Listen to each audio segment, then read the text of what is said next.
দেশের পতাকা উত্তোলন করা হচ্ছে।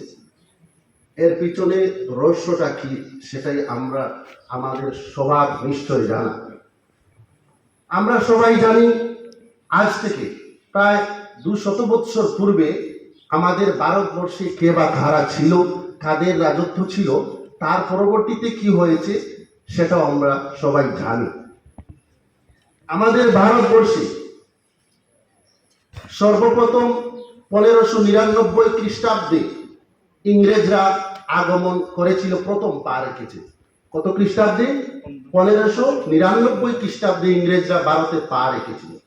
আর 1947 সালে এই দেশ থেকে বিদায় হয়েছিল ইংরেজরা। প্রায় 350 বৎসরের মতো এই দেশে ইংরেজরা ছিল। এর মধ্যে থেকে 200 বৎসর ইংরেজরা রাজত্ব করেছে। ইংরেজদের 200 বৎসর রাজত্ব চলাকালীন ভারতের নিরীহ মানুষের উপর জুলুম, অন্যায়, অত্যাচার করেছিল। প্রায় 200 বৎসর অন্যায় অত্যাচার করার ফলে আমাদের পূর্বপুরুষরা এই ইংরেজকে দেশ থেকে বিতাড়িত করার জন্য বিভিন্ন সংগ্রাম করেছিলেন। 1757 খ্রিস্টাব্দে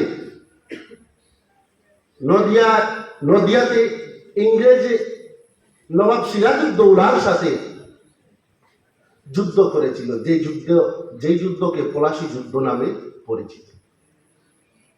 1757 খ্রিস্টাব্দে ইংরেজরা নবাব সিরাজউদ্দৌলার সাথে যুদ্ধ করেছিল, যে যুদ্ধে নবাব সিরাজউদ্দৌলার খুব কাছের, খুব প্রিয় মানুষ মীর জাফরের গাদ্দারির কারণে এই স্বাধীন দেশ পরাধীন হতে হয়েছিল। ইংরেজরা নবাব সিরাজউদ্দৌলাকে শহীদ করেছে। ইংরেজদের হাতে নবাব সিরাজউদ্দৌলা শহীদ হতে হয়েছিল। 1857 খ্রিস্টাব্দে সিপাহী বিদ্রোহ, যেটা উত্তরপ্রদেশের শামলির মাঠে হাজী ইমদাদুল্লাহ মুহাজিরে মক্কির নেতৃত্বে অসংখ্য উলামায়ে কেরাম ইংরেজদের সাথে যুদ্ধ করেছিলেন। সেই যুদ্ধেও অসংখ্য উলামায়ে কেরাম শহীদ হয়েছিলেন। 1831 খ্রিস্টাব্দে বাদুড়িয়া নারিকেল বেড়িয়ার কথা আমরা সকলের মনে আছে। তিতুমিরের বাঁশের কেল্লা নিশ্চয় সবাই জানে। বাদুড়িয়া নারিকেল বেড়িয়া গ্রামে তিতুমির, যিনার নাম নেসার আলী নামে পরিচিত।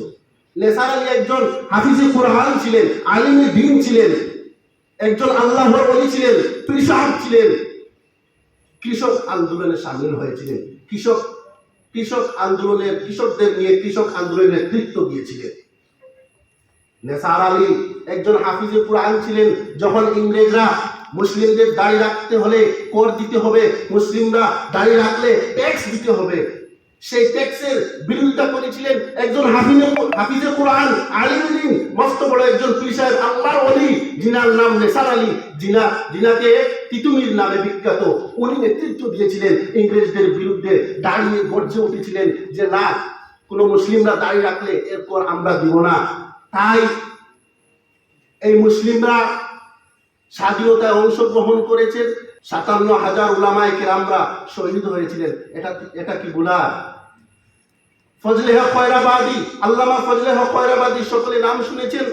দিল্লির জামে মসজিদে জুমার নামাজ পর উনি দাঁড়িয়ে সকল হিন্দুস্তানের মুসলিমদের উদ্দেশ্যে ফতোয়া জারি করেছিলেন। প্রায় 33 জন উলামায়ে কেরামরা ফতোয়াতে স্বাক্ষর করেছিলেন, ফতোয়াতে স্বাক্ষর করেছিলেন, ফতোয়া জারি করেছিলেন যে ইংরেজদের বিরুদ্ধে আমরা এই ইংরেজদের সাথে সংগ্রাম করতে হবে। ফজলে হক খয়রাবাদী এই ফতোয়া জারি করা মাত্র ভারতের কোনায় কোনায় থেকে হাজার মানুষ দিল্লির উদ্দেশ্যে রওনা হয়েছিলেন। মুসলিমদের অবদান আজ ইতিহাস থেকে মুছা হচ্ছে। পাঠ্যপুস্তকে মুসলিমদের ইতিহাস নেই।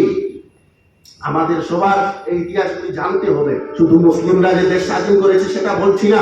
এই ভারতবর্ষ স্বাধীন করতে হিন্দু মুসলিম বৌদ্ধ, খ্রিস্টান, শিখ সকল ধর্মাবলম্বী মানুষের অবদান রয়েছে। সবাই সবাই কাঁধে কাঁধ মিলিয়ে এই দেশকে স্বাধীন করেছিলেন। তাই আজ 15ই আগস্টের এই সভা থেকে আমরা সকল শহীদদের প্রতি গভীর শ্রদ্ধা জানাচ্ছি এবং উলামায়ে কেরাম যারা এই দেশ স্বাধীনে নিজের জান দিয়েছেন, শহীদ হয়েছেন, ওনাদের মাগফিরাত কামনা করছি। আমরা আজকে এই প্রোগ্রামে স্বাধীনতা দিবসের এই অনুষ্ঠানের শেষে শিক্ষার্থীদের বিভিন্ন ধরনের অনুষ্ঠান রয়েছে। সকল শিক্ষার্থী যেন উপস্থিত থাকেন, সবাই বিভিন্ন ধরনের খেলা, বিভিন্ন ধরনের প্রতিযোগিতা অনুষ্ঠিত হবে, এই প্রতিযোগিতায় যেন অংশগ্রহণ করেন। এই বলে আমার এই বক্তব্য শেষ করছি। আসসালামু আলাইকুম।